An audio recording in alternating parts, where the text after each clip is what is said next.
بات یاد، بس صرف درود شریف پڑھا کر، ہر چیز کا علاج درود شریف سے ہو جائے گا انشاءاللہ۔ جتنا ہو سکے چلتے پھرتے اٹھتے بیٹھتے، طواف میں صفا میں، وضو ہے نہیں ہے، عورت پاک ہے نہ پاک ہے، درود شریف پڑھتے رہو۔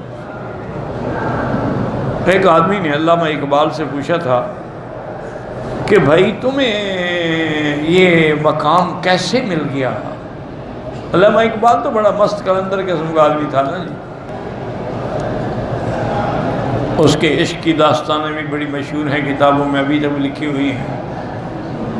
تو پھر یکدم ایک آدمی کیسے پلٹا کھا گیا کہ وہ دین کی طرف آ گیا؟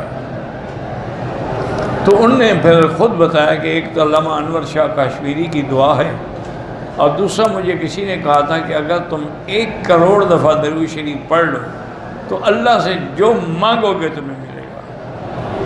تو میں نے باقاعدہ 1 کروڑ دفعہ درود شریف پڑھا، روزانہ میں 5000 10,000 5-10,000 کر کے پڑھتا تھا، تو 1 کروڑ پڑھنا کون سا مشکل تھا۔ تو میں نے دعا مانگی کہ یا اللہ میرا یہ فکر، میرا دماغ، میری شعر و شاعری، یہ سب اب تیری دین کے کام آنی چاہیے، ورنہ کیا فائدہ۔ تو اللہ نے یکدم میرا رخ بدل دیا۔ تو بہرحال اس کا ایک نہیں لاکھوں لوگوں نے تجربہ کیا ہے کہ جو بالکل لا علاج بیماریاں تھیں نا، بس درود شریف پہ یقین کر کے انہوں نے پڑھنا شروع کیا تو اللہ نے شفا دے۔ اللہ اعلم۔